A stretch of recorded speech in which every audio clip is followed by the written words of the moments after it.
Secker, great to see both of you. And, you know, we talk about this and people sometimes think, oh, it doesn't matter, but It was stronger than people's mortgages going up. No, and I think also a lot of people have looked at the news and they've perhaps zoned out a bit about what's happening in Greece. I'm not really interested in Greek politics. And I think people are all of a sudden going to start to realise, why this is going to affect my mortgage. It really is having an impact here on politics in the UK. No, absolutely.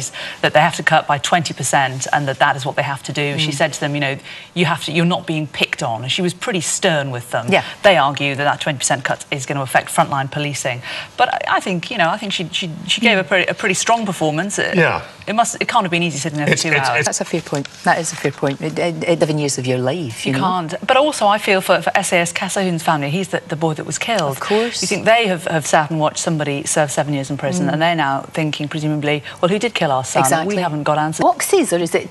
There were boxes, but there were problems with the bins and with the council collecting them, so now they're in bags, so they're easier to pick I'm not up. happy, but bags, and he's saying, you know, they've moved down to Cornwall, they have that holiday home down there. People go there because it's beautiful countryside and all these beautiful lanes are being littered by bags and bags of different coloured rubbish, and they blow all over the place, he says. Dame Lorraine, can I just say... We're running out of landfill. What's the alternative? If we don't recycle, we're just going to put everything in a great big hole in the ground. That isn't environmentally friendly. I think most people know they do have to recycle. It's just trying to find a way that makes it easy and that doesn't impact on the rest of our lives. Cut me a bit slack, but anyway, he says, what he said to that well, you know, at his age, if he's still even noticing, I think that's... So Hannah Jackson, who's the lady... I think it's astonishing that he's only made, you know, those kind of faux pas. It's amazing. But also there was an elderly lady in a wheelchair at the same event and she had a tinfoil blanket on to keep her warm, and he apparently said something like, are they going to put you in the oven later?